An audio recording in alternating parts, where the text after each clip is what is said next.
আবু সাইদ হত্যায় অভিযোগ আমলে নিলেন ট্রাইব্যুনাল। পলাতক ২৬ আসামির বিরুদ্ধে গ্রেফতারি পরোয়ানা।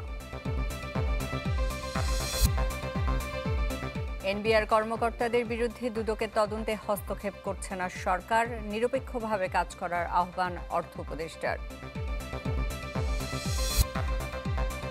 দুর্নাম আর জোড়াতালিতে চলছে এনবিআর, স্বার্থান্বেষী গোষ্ঠীর কারসাজিতে ব্যাহত সংস্কার।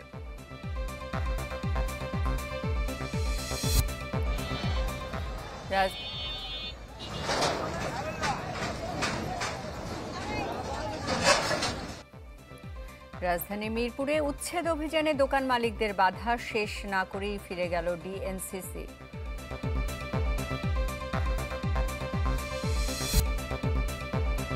তাপপ্রবাহের কবলে ইউরোপ, গরমের তীব্রতা বেশি স্পেন, ফ্রান্স ও গ্রিসে, বিভিন্ন স্থানে সতর্কতা।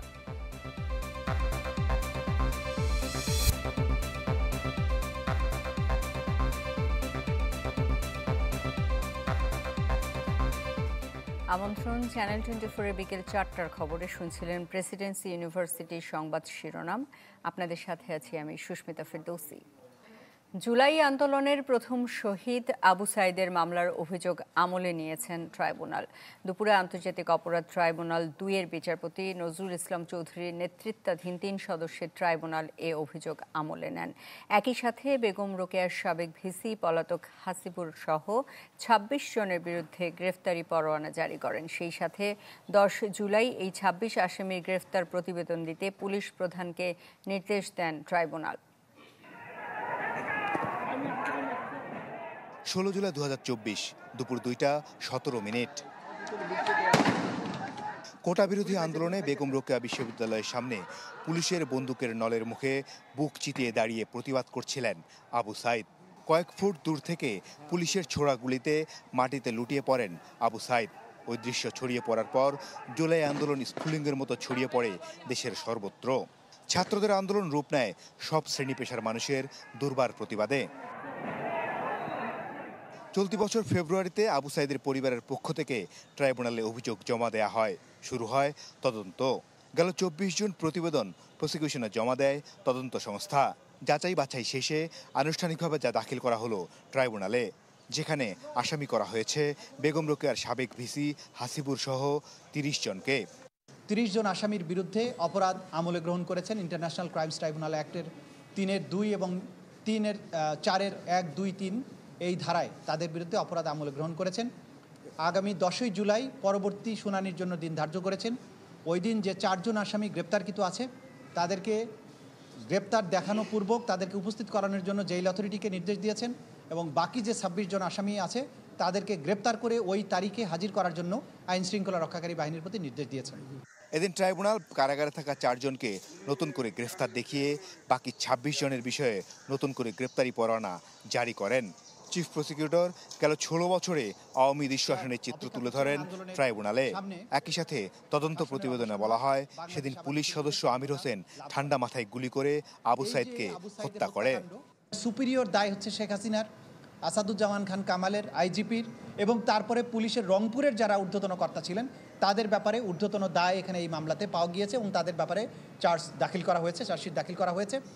এবং পাশাপাশি অক্সিলিয়ারি ফোর্স হিসেবে আওয়ামী লীগ, যুবলীগ এবং বিশ্ববিদ্যালয়ের ভিসি সহ বিশ্ববিদ্যালয়ের প্রশাসন। ২৫ বছর বয়সী আবু সাইদ বেগম রোকেয়া বিশ্ববিদ্যালয়ের ইংরেজি বিভাগের ১২তম ব্যাচের শিক্ষার্থী ছিলেন। তিনি বিশ্ববিদ্যালয়ের কোটা সংস্কার আন্দোলনের অন্যতম সমন্বয়ক ছিলেন। মাসুদুর রহমান, চ্যানেল 24, ঢাকা। এনবিআর কর্মকর্তাদের বিরুদ্ধে দুদকের তদন্তে কোনো হস্তক্ষেপ করছে না সরকার। সচিবালয়ের সাংবাদিকদের একথা জানান অর্থ উপদেষ্টা সালেউদ্দিন আহমেদ। জানান, শুধু এনবিআর কর্মকর্তা নয়, অনেকের বিরুদ্ধেই তদন্ত করছে সংস্থাটি। শাটডাউন কর্মসূচি প্রসঙ্গে উপদেষ্টা বলেন, জনস্বার্থের বিরুদ্ধে গিয়ে কার্যক্রম বন্ধ করে এমন আন্দোলন কোনোভাবেই মেনে নেওয়া যায় না। সবাইকে নিরপেক্ষভাবে কাজ করার আহ্বান জানান তিনি। একই সাথে পরামর্শ দেন স্বচ্ছতা ও জবাবদিহিতা নিশ্চিতের। এক প্রশ্নের জবাবে ডক্টর সালেউদ্দিন আহমেদ বলেন, IMF, বিশ্বব্যাংকের কথা মতো কোনো সিদ্ধান্ত নেওয়া হচ্ছে না। আসলে এটা আমাদের ফেল্ট নিড। ওই ওয়ার্ল্ড ব্যাংক, IMF এসে বলছে এটা করো তা না। এখান থেকে আমরা উপলব্ধি করতে করা দরকার। আজকে আমরা একটু খুশি, চিফ অ্যাডভাইজার যখন ছিলেন, আমরা ওই যে এনবিআর এর জিনিসটা সলভ হয়েছে, পোর্টটা শুরু হয়েছে, আমরা একটু মাঝখানে একটু সেতে ছিলাম। এদিকে এনবিআর সংস্কার ঐক্য পরিষদের আন্দোলন প্রত্যাহারের পর বিভিন্ন বন্দরে স্বাভাবিক হয়েছে রাজস্ব আদায়। স্বস্তি ফিরেছে আমদানি রপ্তানি কার্যক্রমে। দেশের শীর্ষ ব্যবসায়ী নেতাদের সাথে বৈঠকের পর আনুষ্ঠানিক সংবাদ সম্মেলনে শাটডাউন কর্মসূচি প্রত্যাহারের ঘোষণা দেন আন্দোলনকারীরা। রাজধানীর তেজগাঁওয়ে বাংলাদেশ চেম্বার অব কমার্সের কার্যালয়ে এই বৈঠক অনুষ্ঠিত হয়।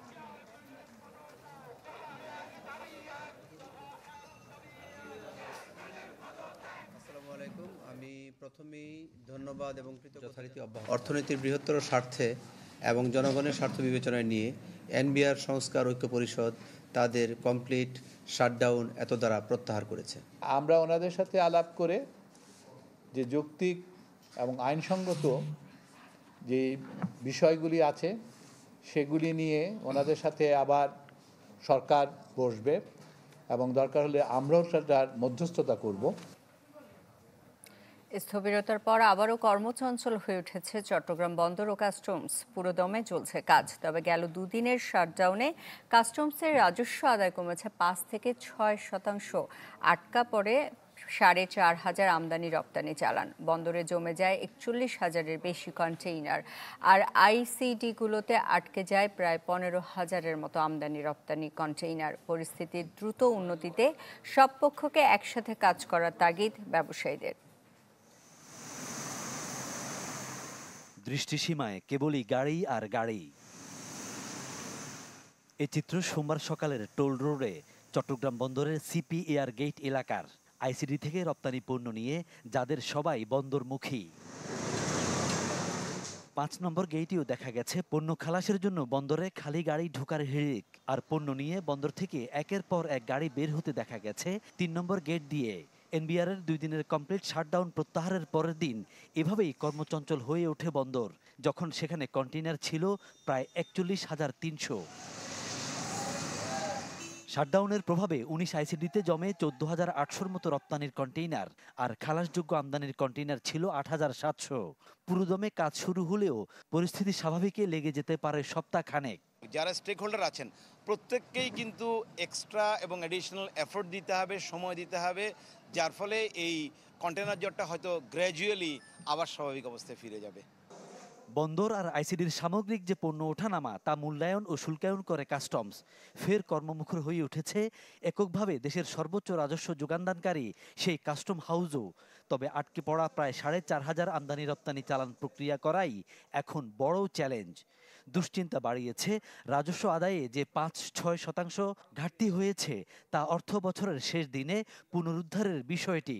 শাটডাউনের কারণে আমার রেভিনিউ গত 2 দিনেই ফল করেছে।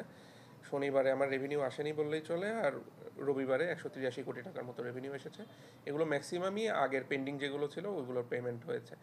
তো আমার গ্রোথ মে মাসে যেখানে আমার 15% মতো ছিল, তো এটা 10%-এ নেমে এসেছে। আর এই 2 দিনের শাটডাউনের কারণে আজকে গ্রোথ আমার এটা 9%-এ নেমে এসেছে। তো আজকে অর্থ বছরের লাস্ট ওয়ার্কিং ডে, তো আজকে কিছু সরকারি বুক ট্রান্সফারগুলো হবে, বিপিসির কিছু বকেয়া আদায় হবে, আর আগের পেন্ডিং কিছু বিল অফ এন্ট্রি পেমেন্ট হবে। প্লাস আমরা তো আজকে সর্বোচ্চ সময় নিয়ে কাজ করব, তো আজকে আশা করা যায় ভালো একটা রেভিনিউ পাবো। কাস্টম কর্তৃপক্ষ যদি আন্তরিকতার সহিত যদি তাদের কার্যক্রম সমাপ্ত করে, তাহলে 3 থেকে 4 দিনের মধ্যে এটা সম্ভব। দেশের রেভিনিউ অনেক ক্ষতিগ্রস্ত হয়েছে, ব্যবসায়ী সমাজ ক্ষতিগ্রস্ত হয়েছে। 4 গুণ বন্দরে প্যানেল রেন্ট চলতেছে, শিপিং এজেন্টের প্যানেল রেন্ট চলতেছে।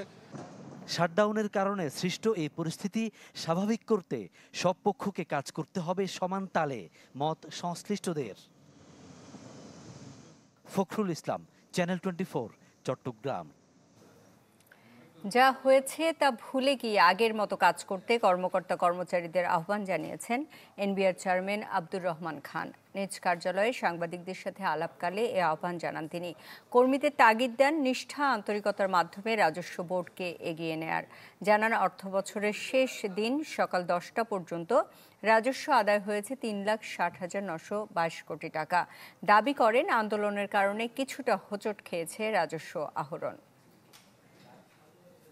কাস্টম হাউসগুলো গতকাল বিকাল এবং সন্ধ্যা থেকে অপারেশন শুরু করেছে, যে মাঝখানে কর্মবিরতি ছিল সেটা প্রত্যাহার করে, এটা আপনারা সবাই জেনেছেন। এতে আমি মনে করি যে সবার মধ্যে একটা স্বস্তি বিরাজ করছে, বিশেষ করে আমাদের ব্যবসায়ীদের মধ্যে এবং নীতি নির্ধারকদের মধ্যে। আজকে সকাল 10টা পর্যন্ত আমাদের রেভিনিউ আদায় হয়েছে 3,60,922 কোটি টাকা।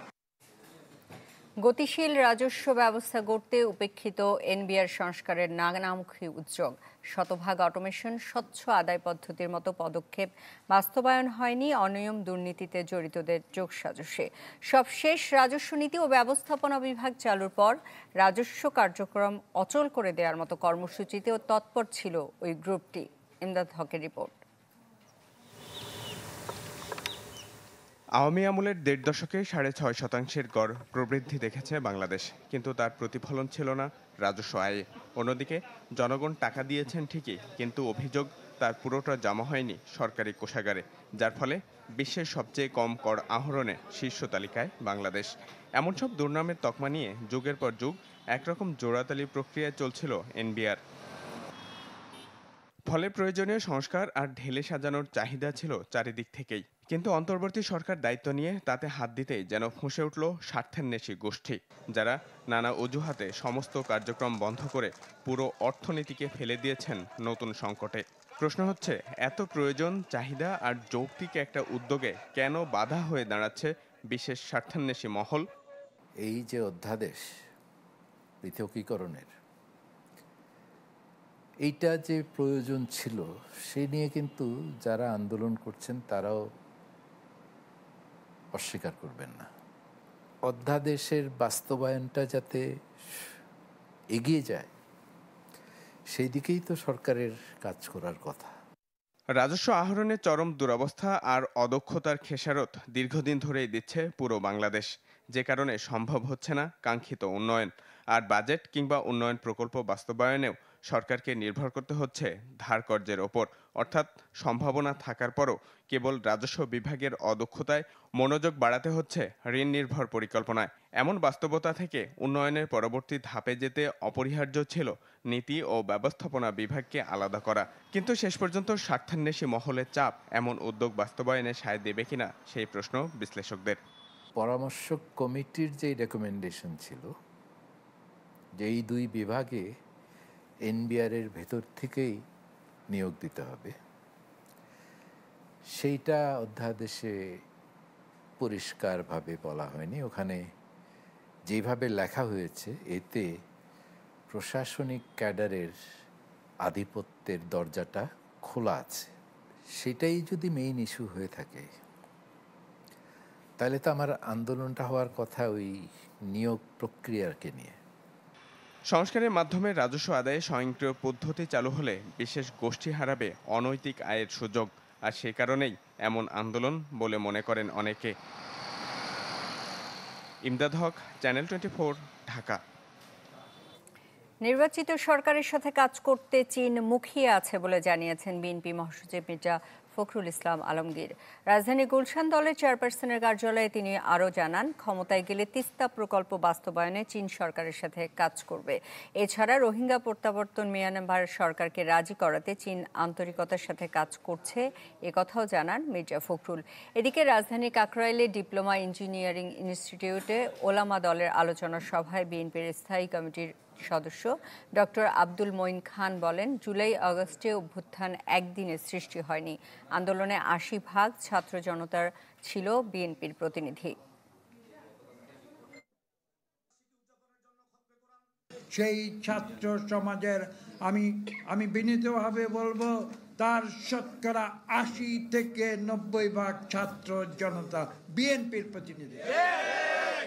সার্বিকভাবে এই সফরের মাধ্যমে আমরা এই দুই ভাতৃপ্রতিম দেশের বিদ্যমান বন্ধুত্বপূর্ণ সম্পর্ককে আরও উন্নততর ও ঘনিষ্ঠতা করার সুযোগ পেয়েছি, যা আগামীতে আরও প্রতিষ্ঠিত হবে বলে আমরা আশাবাদী। রাজধানীর মিরপুরে দোকান মালিকদের বাধার মুখে উচ্ছেদ অভিযানে স্থগিত করতে বাধ্য হয়েছে উত্তর সিটি কর্পোরেশন কর্তৃপক্ষ। সকালে অভিযানে গিয়ে কাগজপত্র যাচাই বাছাইয়ের সময়ে দোকানিদের বাধার মুখে পড়েন ডিএনসিসি নির্বাহী ম্যাজিস্ট্রেট। স্থগিত করা হয় অভিযান। দোকানিদের দাবি, পূর্ব নোটিশ ছাড়া অভিযান করায় তারা ব্যাপক ক্ষতির শিকার হয়েছেন।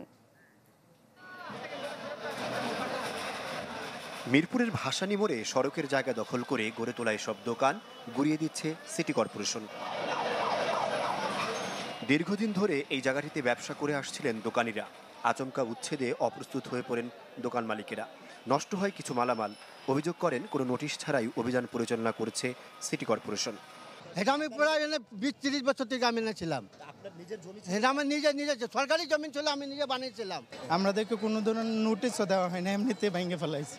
আমি কি করে খাবো? আমার দোকান দিয়ে গেলাম, কি করে খাবো? আমি একজন, আমার কালকে এসে দিব পরীক্ষা। রাস্তা কিসের জন্য? রোডঘাট যাতায়াতের জন্য, রিক্সা যাতায়াতের জন্য, গাড়ির যাতায়াতের জন্য। এখন যদি আমি ফুটপাত বসাই যদি এই ব্যবসা করি তাহলে তো হবে না। এক পর্যায়ে ক্ষুব্ধ হয়ে ওঠেন উচ্ছেদ হওয়া ব্যবসায়ীরা। অভিযানকারীদের সাথে হয় তীব্র বাদানুবাদ। পরে অভিযান অসমাপ্ত রেখে চলে যেতে হয় কর্তৃপক্ষকে। অবশ্য প্রশাসন জানায় অবৈধ স্থাপনা উচ্ছেদে প্রয়োজন নেই নোটিশের। প্রয়োজনে আবারও উচ্ছেদ অভিযান চালানোর কথা জানান তারা। আমাদের লাস্টে দুটো দোকান ছিল, ওরা একটা ডকুমেন্ট দেখাচ্ছে, তো আমরা সেটা দেখার জন্য আমরা নিয়েছি। যদি চেক করে দেখি যে ওনাদেরটা সঠিক তাহলে তো আরো আমরা ভাঙবো না, আর যদি দেখি যে সঠিক না তাহলে আমরা আবার অভিযান করব খুব অল্প সময়ের ভিতরে। কারণ যেহেতু তারা অবৈধই, এই জন্য আর আসলে আলাদা করে নোটিশ দেওয়া হয় না। উত্তর সিটি কর্পোরেশন অবৈধ 15টি দোকান উচ্ছেদ করতে গেলে শেষ পর্যন্ত 10টি দোকান উচ্ছেদ করতে পেরেছে। আহমেদ সোহাগ, চ্যানেল 24, ঢাকা। আচরণবিধি নিয়ে 10 জুলাইয়ের মধ্যে রাজনৈতিক দলগুলোর মতামত চেয়েছে নির্বাচন কমিশন। সামাজিক যোগাযোগ মাধ্যমে ভোটের প্রচারের সুযোগ থাকলেও বিধি লঙ্ঘন হলে সাইবার সুরক্ষা আইনের আওতায় শাস্তির প্রস্তাব রয়েছে এতে। ত্রয়োদশ সংসদ নির্বাচনকে সামনে রেখে রাজনৈতিক দল ও প্রার্থীর আচরণবিধির খসড়া ইসির ওয়েবসাইটে প্রকাশ করা হয়। গেল রোববার খসড়ার বিষয়ে মতামত দেওয়ার জন্য 10 জুলাই পর্যন্ত সময় দেওয়া হয়েছে।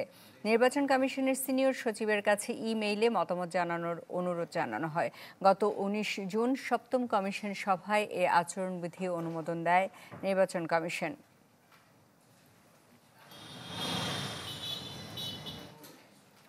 বিআরটি এর মাধ্যমে সড়ক থেকে মেয়াদ উত্তীর্ণ গাড়ি তুলে নেবে সরকার।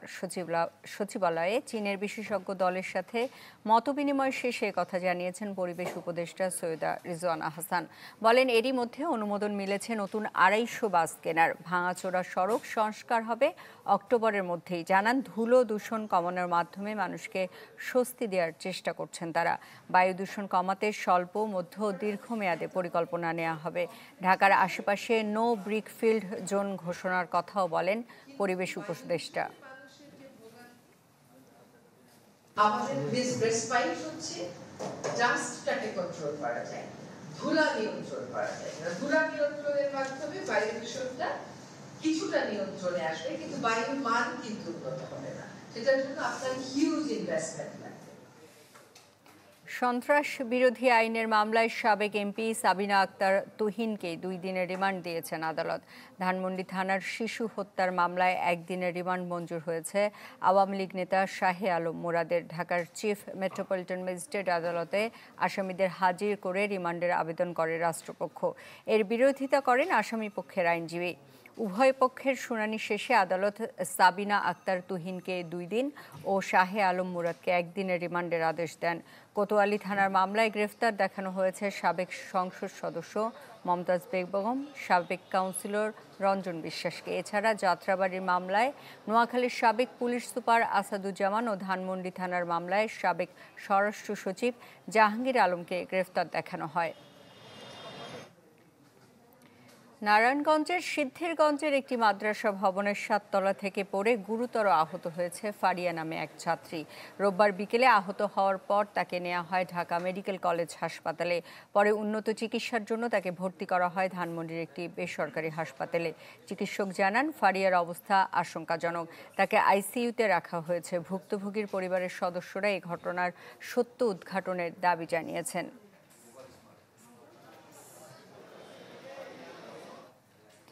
জাতিসংঘ বলছে ঢাকায় মানবাধিকার কার্যালয় স্থাপনের বিষয়ে যথাযথ প্রক্রিয়া অনুসরণ করা হয়নি। দাবি করা হয় 25 এপ্রিলের পর থেকে সরকার এই নিয়ে কোনো যোগাযোগ করেনি সংস্থাটির সাথে। আর চুলচেরা বিশ্লেষণের পরামর্শ বিশেষজ্ঞদের। ঢাকায় জাতিসংঘের মানবাধিকার কার্যালয় নিয়ে আলোচনা শুরু গেল বছরের অক্টোবর থেকে। নভেম্বরে সংস্থাটির পক্ষ থেকে পাঠানো হয় প্রথম খসড়া। পররাষ্ট্র মন্ত্রণালয় সংশোধন করে পাঠালে তা জেনেভার পছন্দ না হয় খসড়া যায় আইন মন্ত্রণালয়ে। চলতি মাসের শুরুতে আন্তঃমন্ত্রণালয় বৈঠক হয় জাতিসংঘের মানবাধিকার অফিস নিয়ে। বৈঠকে একাধিক উদ্বেগ প্রকাশের পাশাপাশি বেশ কিছু পরামর্শ দেওয়া হয় বিভিন্ন মন্ত্রণালয় থেকে, যেখানে গুরুত্ব পায় জাতিসংঘ মিশনটির স্ট্যাটাস। সভায় আইন শৃঙ্খলা বাহিনীর সাথে জড়িত সংস্থা জোর দেয় জাতিসংঘের কার্যালয় স্থাপনের চাইতে জাতীয় মানবাধিকার কমিশনের সামর্থ্য বৃদ্ধির উপর। এছাড়া পশ্চিমা ধ্যান ধারণায় অভ্যন্তরীণ নীতি প্রণয়নে হস্তক্ষেপের আশঙ্কাও প্রকাশ করা হয়। সভায় জননিরাপত্তা বিভাগের প্রতিনিধি ওএইচসিআর কার্যালয়ে সম্ভাব্য নেতিবাচক প্রভাব নিয়ে আরও পর্যালোচনার পক্ষে মত দেন। এমন পরিস্থিতিতে ঢাকায় জাতিসংঘ মানবাধিকার কার্যালয় স্থাপনের কথা জানায় উপদেষ্টা পরিষদ। তো ওনাদের সাথে আমাদের সরকারের অনেক দিন যাবত আলোচনা চলছিল যে OHCHR যেটা আছে, জাতিসংঘের মানবাধিকার বিষয়ক যে অফিস OHCHR, সেই অফিসের একটা মিশন শাখা বাংলাদেশে ওনারা খুলতে চাচ্ছিলেন। ড্রাফট MOU বা সমঝোতা স্মারক সেটা আজকে মন্ত্রী পরিষদের সভায় নীতিগতভাবে অনুমোদিত হয়েছে। সেটা আমরা কয়েকজন উপদেষ্টারা মিলে আর একটু পরীক্ষা করার পর ফাইনাল যে টেক্সটটা সেটা আমরা OHCHR ভলকার টুর্কের কাছে সরাসরি পাঠাবো। ওনারা এগ্রি করার পর আশা করি আমরা দ্রুততম সময়ের মধ্যে MOUটা সাইন করতে পারবো এবং এটার ভিত্তিতে বাংলাদেশে জাতিসংঘের মানবাধিকার বিষয়ক একটা অফিস হবে। তবে জাতিসংঘ বলছে যথাযথ প্রক্রিয়া অনুসরণ করা হয়নি। 25 এপ্রিলের পর থেকে সরকার এ নিয়ে কোনো যোগাযোগ করেনি সংস্থাটির সাথে। এ সংক্রান্ত কোনো পরিবর্তন ও পরিবর্ধনের জন্য সবার আগে জাতিসংঘের সাথে আলোচনার প্রয়োজন। সাধারণত এমন সমঝোতা বা চুক্তি জেনেভাতে আলোচনার মাধ্যমে চূড়ান্ত হয়। সাবেক কূটনীতিকরা মনে করেন উভয় পক্ষ নীতিগতভাবে একমত হলে অভ্যন্তরীণ নীতিতে হস্তক্ষেপের সংখ্যা কম থাকে। তবে রয়েছে চুলচেরা বিশ্লেষণের প্রয়োজন। নিশ্চয়ই যে বর্তমান অবস্থা তাতে সরকারের এবং স্টেক হোল্ডারদের সঙ্গে আলোচনা ক্রমেই এটা আমি আশা করতে পারি যে নির্ধারণ করা হয়েছে যে আমাদের মানবাধিকার পরিস্থিতিতে আরো বেশি শক্তিশালী পদক্ষেপ নেওয়ার জন্য বিভিন্ন জায়গায় আমাদের পদক্ষেপ নিতে হবে, শক্তিশালী করতে হবে প্রতিষ্ঠানগুলোকে। সেখান থেকেই এরকম একটা পদক্ষেপ নেওয়া হচ্ছে বলে আমার ধারণা। Morshed Hasib, channel 24, Dhaka. Auto rice মিলের কালো ধোঁয়া আর বর্জ্যে নষ্ট হচ্ছে পরিবেশ, ফসল আর খালের পানি। এতে অসহনীয় জনদুর্ভোগ সৃষ্টি হয়েছে টাঙ্গাইলের ঘাটাইল উপজেলায়। স্থানীয়রা জানান, বর্জ্য শোধনাগার না থাকায় সারা বছর দূষিত বায়ু আর পানিতে বাস করতে বাধ্য হচ্ছেন তারা।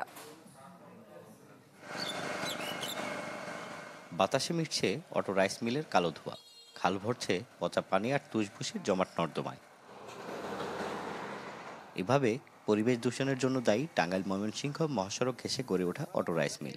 এতে আক্রান্ত হচ্ছে ফসলি জমি, মানব স্বাস্থ্য। প্রতিবাদ করেও কোনো লাভ হয়নি বলে জানায় এলাকাবাসী। চক ছিল, ওই চক পর্যন্ত যাইতো, পানি যাইতো। এখন আমরা ওইদিকে পানি পাই না, অনেক সময় দেখা যায় যে কষ্ট হয় আমাদের, কারণ আবাদের জমি নষ্ট হয়ে যাইতেছে। গোটা উইটা জায়গায় পানি আতাইলে পোলা ফান্দ তাদের তো না করা যায় না, এক সময় যে আতা পাতা করে ছায়া হে, ধুলা হে, বালু আহে, এইটাই অসুবিধা, আর কোনো অসুবিধা না। বৃষ্টি নামলে যে পানি গন্ধা হে। মিল মালিকদের দাবি, তাদের নিজস্ব জায়গায় ফেলা হচ্ছে ময়লা পানি, এতে সমস্যা হওয়ার কথা না। স্থায়ী কোনো সমাধান এটা আজ পর্যন্ত আমরা তো, এটা ক্ষুদ্র, বড় বড় ইন্ডাস্ট্রি যে আছে তারাই এইটার হলো কোনো বিকল্প ভাবে এটা কাজ করছে আমার মনে হয় না। এই ভোগান্তিটা আমরা হচ্ছে এই করবো, আমাদের পরিবেশ অধিদপ্তরের সময়সীমা বেঁধে দিয়েছে, ইনশাআল্লাহ হয়ে যাবে। লিখিত অভিযোগ পেলে প্রয়োজনীয় ব্যবস্থা নেওয়ার আশ্বাস পরিবেশ অধিদপ্তরের। এই ছাই পৃথক একটি শেডে সংরক্ষণের জন্য তাদেরকে চিঠি দেওয়া হয়েছে এবং এরপরেও যে অভিযোগটা আমরা পেলাম, আমরা সরেজমিন তদন্ত করে আইনানুগ ব্যবস্থা নেব। রাইস মিল ভারী শিল্প প্রতিষ্ঠান হলেও এতে কোনো বর্জ্য শোধনাগার না থাকায় দুর্ভোগ বাড়ছে বলে জানান সংশ্লিষ্টরা। মাসুদ রানা, চ্যানেল 24, টাঙ্গাইল। উন্নত চিকিৎসার সব ধরনের ব্যবস্থা রয়েছে বাগেরহাট জেলা হাসপাতালে, কিন্তু পর্যাপ্ত লোকবল সংকটে কাঙ্ক্ষিত সেবা পাচ্ছেন না রোগীরা। নষ্ট হতে বসেছে কোটি টাকার যন্ত্রাংশ। অথচ উন্নত চিকিৎসা দিতে 3 বছর আগে 50 থেকে 250 শয্যায় উন্নীত করা হয় হাসপাতালটি। তৃণমূলে আধুনিক স্বাস্থ্যসেবা নিশ্চিত করার লক্ষ্যে 3 বছর আগে বাগেরহাট জেলা হাসপাতালকে 50 থেকে 250 শয্যায় উন্নীত করা হয়। কিন্তু হাসপাতালের পরিধি বাড়লেও বাড়ানো হয়নি জনবল, ফলে অব্যবহৃত পড়ে আছে আইসিইউ বেড।